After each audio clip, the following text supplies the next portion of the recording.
Nah, melihat Kak Cinta pingsan, Kiai Munir pun langsung meminta bapaknya Kak Cinta untuk tolong kamu sentuh ini Kak Cinta sambil membacakan ayat kursi ya Pak sebanyak 3 kali. Nah, tujuannya supaya minimal malam ini Kak Cinta bisa tidur tanpa gangguan. Minimal. Kenapa minimal? Belum selesai gangguannya? Belum. Masih banyak. Itulah kenapa tadi di awal aku bilang kalau kisah ini nggak berhenti bikin aku merinding dari awal sampai akhir, Wak. Ini aku jujur nih, Wak, ya. Aku waktu baca aja ngos-ngosan nyimak cerita ini. Tahu kalian?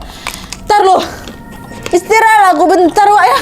Biar punya tenaga nih, aku dibuat ngelanjutin ceritanya. Dan biar aku punya tenaga tambah lagi buat ngelanjutin ceritanya, aku mau makan sesuatu yang nggak cuma enak aja, Wak, tapi juga bisa bikin bahagia. Apa itu? Ini dia, Wak, Deka Mini Bites. Deka Mini Bites ini, Wak, bentuknya kecil-kecil, nggak bikin ribet gitu, Wak, kalau misalnya kita mau ngemil Deka Mini Bites ini. Ada rasa apa aja dan ini, Wak? Ada 3 varian rasa. Yang pertama ada coko-coko, terus ada rasa ubi, dan ada rasa durian. Aku nyemil bentar, Wak, ya. Kalian penasaran kan gimana wafer rasa durian ini? Deka Mini Bites. Aduh, aromanya udah langsung kecium, say.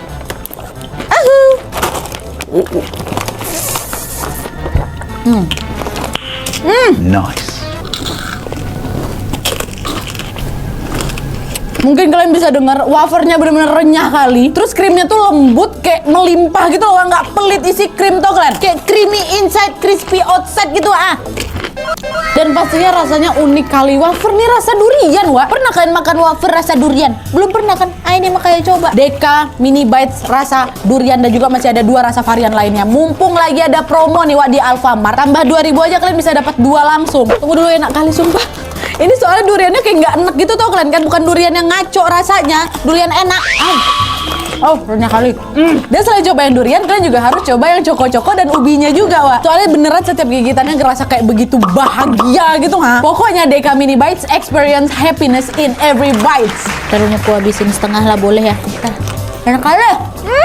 Oke, energiku sudah terisi kembali berkat Deka Mini Bites yang super duper bikin happiness. Sekarang kita lanjut lagi deh ke ceritanya tadi ya. Nah terus, Wak, setelah diobati sementara oleh Kiai Munir, Kak Cinta pun akhirnya bisa tertidur pulas malam itu, Wak. Setelah itu mereka semuanya pun langsunglah turun ke ruang tamu nih untuk mendengarkan penjelasan dari Kiai Munir tentang apa sih yang sesungguhnya terjadi pada Kak Cinta. Dan di situ, Wak, Kiai Munir berkata bahwa Kak Cinta ini diguna-guna oleh orang yang patah hati karena Kak Cinta.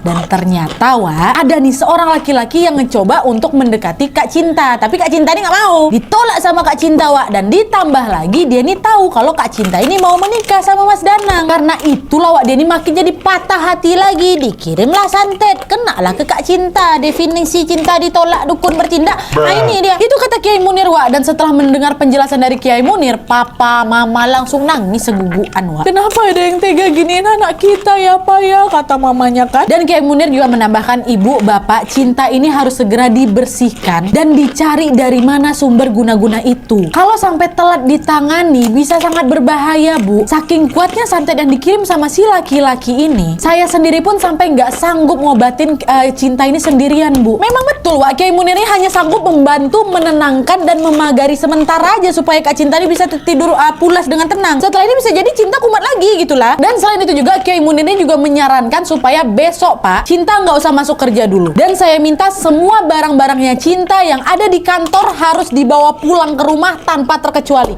Pokoknya semua barang-barang yang berkaitan sama Kak Cinta yang ada di kantor harus diamankan dulu. Ya, loh kenapa, Pak? Ya kan? Karena bisa jadi santet ini sampai tembus ke Kak Cinta asalnya dari barang-barang itu, dari barang-barang di kantor tuh. Nah, mendengar arahan Kiai Munir, Papa Kak Cinta pun langsunglah minta tolong adik kandungnya, namanya Om Harun. Harun, Mas, minta tolong kamu bereskan dan bawa pulang semua barang-barang Kak Cinta di kantornya besok ya. Oh iya, Mas, tenang, nanti saya bawakan, kata Om Harun. Nah, singkat cerita, sore harinya Om Harun pun datanglah ini ke rumah nganterin barang-barang Kak Cinta dari kantor tuh. Nah, sesampai di rumah, Om Harun ini sempat cerita ke bapaknya, ke abangnya, which is papanya Kak Cinta. Bang, tadi waktu saya beresin barang-barangnya Cinta, jujur Bang ya, di situ saya menemukan beberapa keanehan, Bang. Loh kenapa deh? Jadi waktu lagi beresin laci kerjanya Kak Cinta, saya menemukan beberapa minyak-minyakan yang mirip kali sama minyak-minyak Mbah Dukun tuh, Bang. Warnanya hitam, merah sama bening, ukurannya kecil memang, tapi baunya nyengat kali, Bang, kayak khas-khas perdukunan gitulah. Dan gak cuma itu aja, Bang, di kantornya Cinta juga saya ketemu sama Gio. Ingat Abang, Gio? Hah?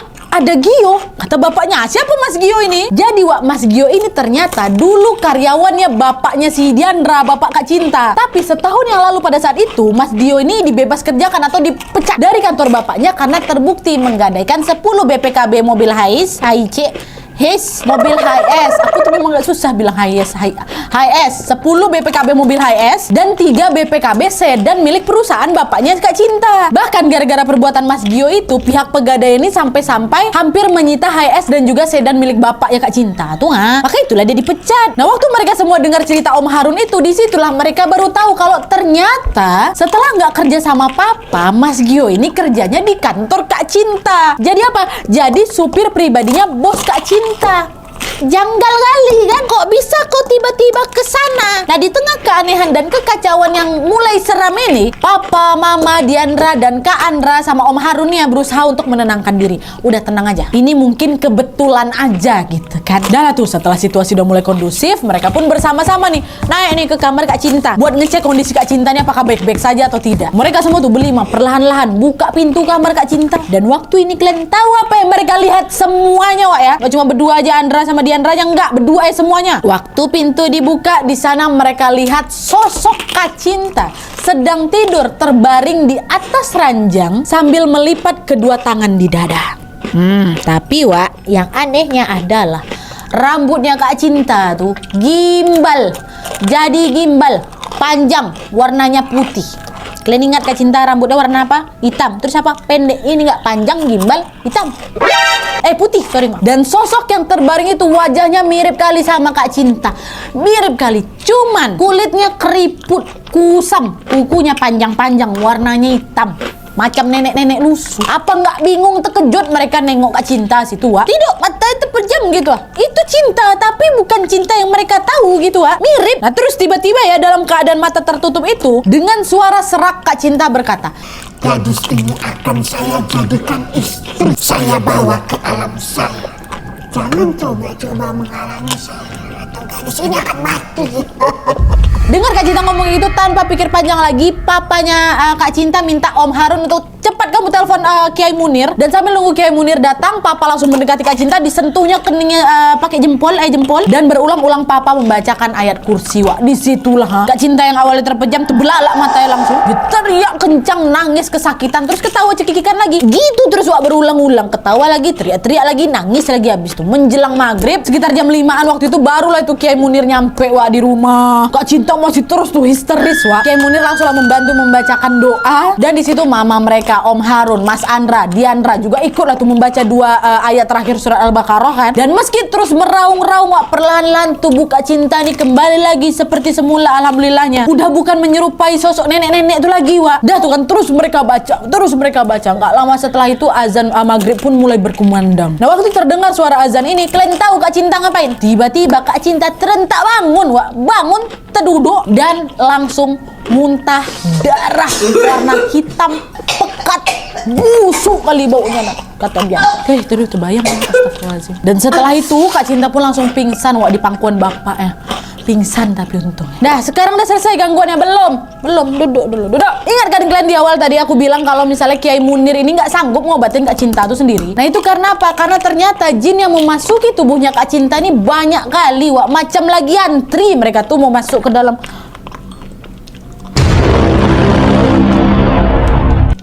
tubuhnya Kak Cinta.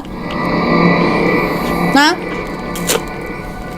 Arno aku nih. Makanya waktu itu Kiai Munir pun meminta sama papa dan mamanya Kak Cinta untuk meruqyah Kak Cinta sendiri. Dan untungnya Om Harun ternyata punya kenalan Kiai juga, Wak, yang juga merupakan salah satu pengasuh pondok pesantren gitu, Wak. Papa pun langsung meminta bantuan Om Harun, tolonglah Dek, hubungilah Kiai itu. Namanya Kiai Hasan, Wak. Usia kurang lebih 70 tahun lah, kata Diandra. Dan alhamdulillah setelah dihubungi, beliau bersedia datang ke rumah besok siang. Dan tuh di keesokan harinya Kiai Hasan ini pun sampailah di rumah membawa 6 orang murid murid lainnya, 6 orang murid pesantren, Wak. Bawa tuh ke rumahnya. Aduh, kenapa sih gatal hidung aku?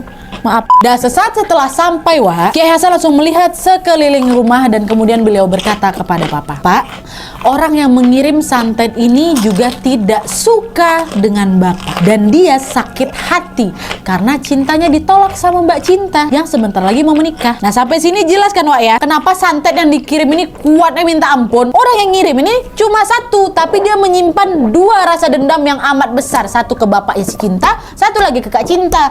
Itulah kenapa dia jadi sejahat itu dan setega gitu. Itu, Wak, sejahat itu, double gitu loh rasa bencinya. Dan untuk mengobati Kak Cinta, Wak, Kiai Hasan mengatakan bahwa yang harus dibersihkan ini bukan cuman Kak Cintanya aja, Pak, tapi juga sekaligus rumah dan kantornya Kak Cinta. Oh ya udah, Pak, baik, Pak, kalau kayak gitu mari kita lakukan pembersihan. Dan tuh pembersihan dimulai, Wak. Kiai Hasan waktu itu memagari seluruh rumahnya Kak Cinta dengan membaca doa-doa bersama muridnya. Lalu setelah itu dengan dibantu Kiai Munir tetap ikut, Wak, ya. Mereka pun mengelilingi pekarangan rumah untuk mencari sesuatu. Dan gak nyampe 1 jam, Wak. Kalian mau tahu sesuatu apa yang ditemukan sama Kiai Hasan dan Kiai Munir? Di situ mereka menemukan ada 6 bungkusan kain kafan yang sudah berwarna kekuningan. Ada juga 3 ikat rambut warna hitam dan putih. Juga ada foto Kak Cinta yang berlumuran darah kering dan ditusuk jarum di bagian tengahnya. Ditemukan itu tuh. Dan setelah menemukan barang-barang mencurigakan itu, Kiai Hasan pun langsunglah bertindak, Wak. Beliau buka lah ini 6 bungkusan kain kafan tadi itu kan, dan isinya sangat-sangat mencengangkan. Aduh, aku merinding. Ada tanah kuburan, ada pecahan kaca, dan ada 1 ekor anak ayam yang sudah mati, Wak. Dan pada saat itu Kiai Hasan memerintahkan 2 muridnya untuk membuang tanah kuburan itu ke sungai terdekat, lalu membakar kain kafan dan membungkusnya itu di lokasi yang berbeda. Dan kemudian Kiai Hasan juga melepaskan 3 ikat rambut warna hitam dan putih tadi yang ternyata berisi gulungan kertas bertuliskan Raja.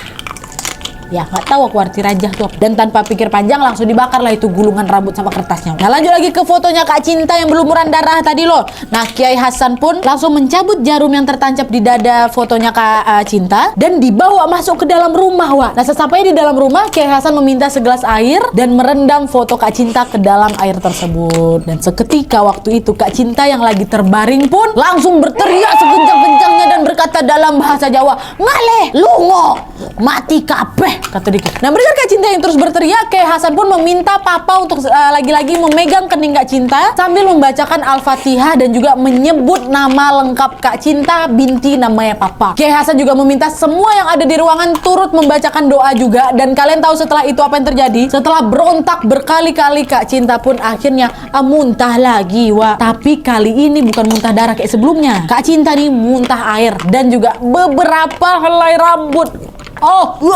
Ada rambutnya. Dan setelah itu Kak Cinta pun udah mulai sadar, Wak, tapi lemah sekali memang, macam orang mau pingsan. Dan lagi-lagi Kiai Hasan menjelaskan bahwa gangguannya belum selesai ya, Bapak. Cinta harus segera diruqyah karena setiap persendiannya sudah terbuka dan siap dimasuki oleh makhluk halus. Bahkan nih, Wak, ya, kata Diandra, saking banyaknya yang mau merasuki Kak Cinta, Kiai Hasan bilang di rumah mereka ini semua makhluk halus dari timur sampai baratnya Pulau Jawa ada di rumah itu, macam di kantornya si Dinda kan. Nah, sama. Apa jangan-jangan dukunnya Cisukowo?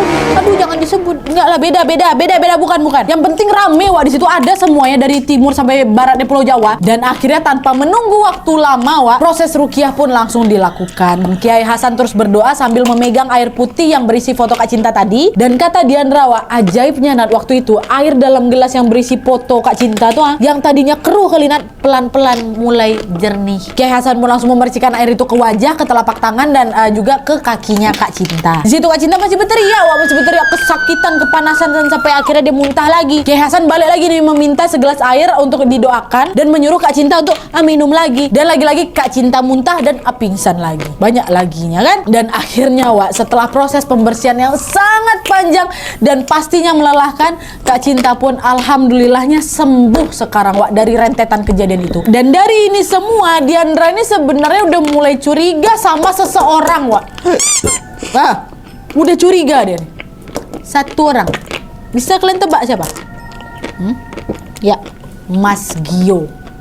Kak Cinta akhirnya bercerita kalau Mas Gio ini ternyata memang beberapa kali berusaha untuk mendekatinya. Bahkan sampai berani kayak melecehkan gitu loh, kayak mau disentuh, kayak mau dipeluk gitu Kak Cinta. Nah Kak Cinta yang gak terima pun langsung ngebentak dan berkata bahwa woi aku udah mau nikah, aku jangan kurang ajar sama aku ya. Nah mungkinlah sejak saat itu itulah terjadi, tapi nggak tahu nih Wak ya, wallahu alam. Tapi yang jelas kata Diandra dan Kak Cinta juga melalui WhatsApp mereka mengatakan setelah Kak Cinta itu sembuh, Mas Gio ini udah nggak pernah masuk kerja lagi Wak. Dan kabarnya ada yang bilang Mas Gio terkena stroke.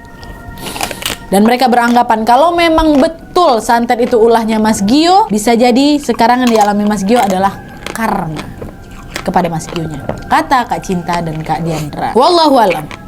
Ya, tapi yang jelas rentetan teror dan santet yang sudah dialami sama Kak Cinta betul-betul sangat melelahkan, mengerikan. Untung keluarga kompak Wak ya. Oke Wak, jadi itu tadi cerita tentang pengalaman horor yang dialami oleh Diandra dan Kak Cinta serta keluarganya. Dan FYI juga pada saat ini alhamdulillah kondisi Kak Cinta sekarang sudah sehat dan baik-baik saja. Kak Cinta juga sudah menikah dengan Mas Danang dan mereka juga sudah dikaruniai 2 orang anak, laki-laki sama perempuan. Mungkin sekarang lagi nobar ya kalian. Halo, makasih ya Kak Cinta udah mau berbagi kisah horornya, dan terima kasih juga buat Diandra yang sudah menjaga Kak Cinta dan sudah berbagi cerita horor kepada kami semua. Yang jelas kami semua doakan semoga pernikahan Kak Cinta sama Mas Danang bahagia selamanya. Dan untuk keluarga Diandra semoga selalu berada dalam lindungan Allah Subhanahu wa taala. Dan menurut kalian gimana cerita yang gue sampaikan tadi? Apakah kalian juga pernah merasakan hal yang sama seperti Kak Cinta atau mungkin lebih parah? Boleh langsung diceritain aja di kolom komentar di bawah ini Wak ya. Atau mungkin kalian pengen bercerita lebih lengkapnya lagi? Boleh langsung kirimin aja cerita kalian serapi mungkin seapa adanya mungkin ke email di bawah ini dengan subjek kisah hororku, sertakan juga nomor WhatsApp sama Instagram kalian supaya nanti aku gampang hubungin kalian kalau misalnya kisah kalian di-up di video selanjutnya.